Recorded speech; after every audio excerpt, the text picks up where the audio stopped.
ಕರ್ನಾಟಕ ರಾಜ್ಯದ ಕಾವೇರಿ ನಮ್ಮ ನೀರು ನಮ್ಮ ಹಕ್ಕು. ಕರ್ನಾಟಕದಲ್ಲಿದ್ದಂಥ ಮೊದಲನೇ ಬಾರಿ ಸರಿಯಾಗಿ ಮಳೆ ಇಲ್ಲ.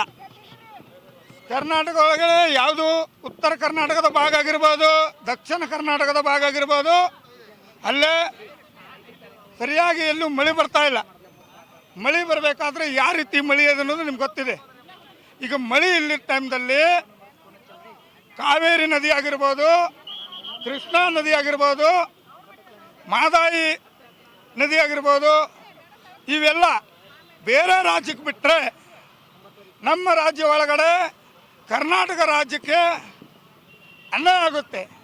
ಕರ್ನಾಟಕ ರಾಜ್ಯದ ಜನ ಕೋಟ್ಯಾಂತರ ಜನ ಇದೆ ಅಲ್ಲಿ ಕನ್ನಡಿಗರು. ಅದು ಮೊದಲನೇದಾಗಿ ಸರಿಯಾಗಿ ನೀರು ಸಿಗ್ತಾ ಇಲ್ಲ. ಕುಡಿಯೋಕೆ ನೀರಿನ ಸಮಸ್ಯೆ ಇದೆ. ಆ ಕುಡಿಯೋ ನೀರನ್ನು ಬೇರೆ ರಾಜ್ಯಕ್ಕೆ ಬಿಡ್ತಾರಂದರೆ ನಮ್ಮ ಕರ್ನಾಟಕ ಮುಖ್ಯಮಂತ್ರಿಗೆ ಮೊದಲನೇದಾಗಿ ನಾಚಿಕೆ ಬರಬೇಕು. ನೀವು ಒಂದಾಗಿ ಮಾತಾಡ್ಕೊಂಡು ಇದು ಗೋವಾ ರಾಜ್ಯದ ಜೊತೆ ಮಾತಾಡ್ತೀರಿ, ಗೋವಾ ರಾಜ್ಯಕ್ಕೆ ನೀರು ಬಿಡ್ತೀರಿ. ತಮಿಳ್ನಾಡು ರಾಜ್ಯದ ಜೊತೆ ಮಾತಾಡ್ತೀರಿ, ತಮಿಳ್ನಾಡಿಗೆ ನೀರು ಬಿಡ್ತೀರಿ. ಮಹಾರಾಷ್ಟ್ರ ರಾಜ್ಯದ ಜೊತೆ ಮಾತಾಡ್ತೀರಿ, ಮಹಾರಾಷ್ಟ್ರಗೆ ನೀರು ಬಿಡ್ತೀರಿ. ನಿಮಗೆ ಮಾನ ಮರ್ಯಾದೆ ಇದ್ದರೆ ಕರ್ನಾಟಕ ಜನತೆ ಜೊತೆ ನೀವೇನಾದರೂ ಗೌರವ ಇದ್ದರೆ ಯಾವುದು ನಮ್ಮ ಕರ್ನಾಟಕ ರಾಜ್ಯದ ನೀರನ್ನು ಬೇರೆ ರಾಜ್ಯಕ್ಕೆ ಬಿಡಬಾರ್ದು. ನೀವು ಯಾಕೆ ಈ ರೀತಿ ಮಾಡ್ತೀರಿ? ಏನು ಮೊನ್ನೆ ಡಿ ಕೆ ಶಿವಕುಮಾರ್ ಅವರು ಹೇಳೋರು, ನಾನು ಎಲ್ಲ ಚರ್ಚೆ ಮಾಡ್ತೇನೆ, ನಾನು ಎಲ್ಲ ಮಾತಾಡ್ತೇನೆ. ಮಾತಾಡಬೇಕಾದ್ರೆ ನೀವು ಮಾತಾಡೋದಕ್ಕೆ ಹೇಳಲ್ಲ ಅನ್ನೋದ್ರಿಂದ ನೀರು ಬಿಟ್ಟುಬಿಟ್ರ್ಯಾ? ನಮ್ಮ ಎಷ್ಟು TMC ನೀರಿದೆ ನಮ್ಮ ಕರ್ನಾಟಕ ರಾಜ್ಯಕ್ಕೆ ಇರಬೇಕು.